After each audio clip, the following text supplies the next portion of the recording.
नमस्कार, मैं हूं रामसूरत राजभर और आप देख रहे हैं RS24 खबर। उत्तर प्रदेश के जनपद मऊ से है। जैसा कि आपको बता दें कि इतनी कड़ी सरकार और सख्त सरकार में भी अभी भी कुछ माफिया अपना पैर पसारे हुए हैं। देखिए, मनोज मदेशिया ने अपनी गुहार हर जगह लगाई लेकिन कोई सुनवाई नहीं हुई। न सुनवाई होने पर उसने मीडिया का भी सहारा लिया। देखिए, मऊ से रामसूरत राजभर की रिपोर्ट। मैंने इस पे स्टे भी लिया है, उसके बाद भी वो स्टे का अवहेलना करते हुए उस पर अवैध रूप से कब्जा करने का कोशिश कर रहे हैं और मुझे जान से मारने की और पूरे परिवार को जान से मारने की ये धमकी देते कि ज़मीन को भूल जाओ, नहीं तो ज़मीन भी जाएगी और तुम्हारा परिवार भी जाएगा।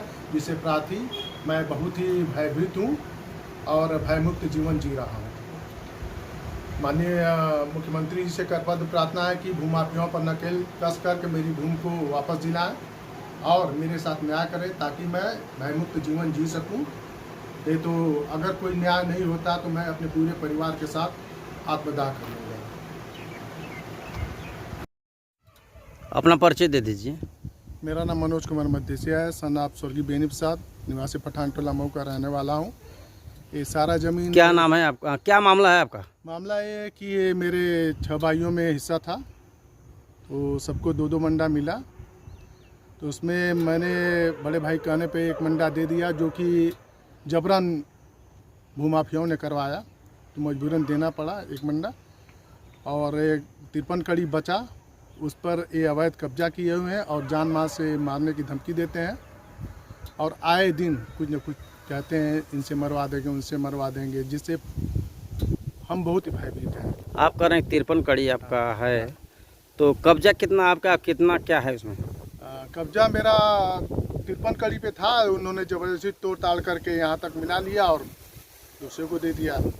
तो क्या ये रजिस्ट्री कर दिए क्या किसी को? किसी को रजिस्ट्री की है नहीं कि वो सब नहीं जानते हैं, लेकिन ये मेरा 53 कड़ी था, 53 कड़ी चाहिए मुझे बस। मैं कहाँ है?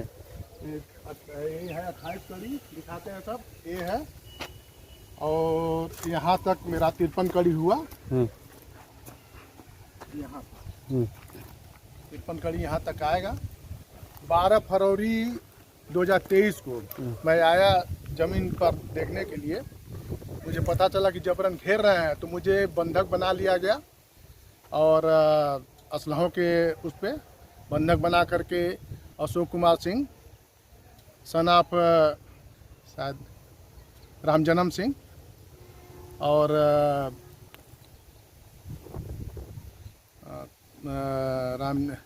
हमने किया था शिकायत, लेकिन कोई कार्रवाई नहीं हुई, इसलिए उन सबों के भूमाफियाओं के हौसले बुलंद है। और कहाँ का शिकायत किए थे आप?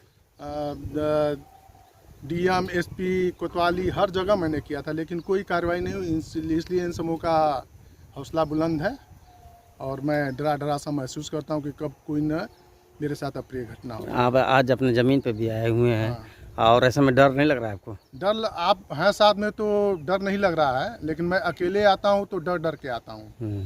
क्या वजह, कहाँ डरते हैं? वजह ये कि यहीं पे सब बैठे रहते हैं, इन सब की बैठकी होती है। हाँ। जिसमें अशोक सिंह, श्रीकांत और बलराम भारद्वाज और उसके गुर्गे सब यहीं पे बैठे रहते हैं और मैं जब आता हूँ तो मुझे मारने के लिए दौड़ाते, जिससे मैं छुप करके आता हूँ और ज़मीन देख करके चला जाता हूँ। ज़मीन पे स्टे भी मैंने लिया है, जो कि न्यायालय के अधीन है। उसके बाद भी इन सबों ने हमें यानी स्टे के बावजूद ये कब्जा किया सर? इसके बावजूद भी इन्होंने कब्जा किया। तो ये आपका पूरा कब्जा था और कैसे कब्जा कर लिए लोग? ऐसे ही भूमाफियाओं का दौर, भूमाफिया मन के हम के इनके वो हैं, कभी मुख्तार का नाम किसी और माफिया का नाम लेकर के हमको डराते हैं। अरे योगी सरकार में भूमाफिया या तो ऊपर चले गए या तो जेल में चले गए, लेकिन ऐसे में आपका ज़मीन कब्जा है। क्या कहेंगे?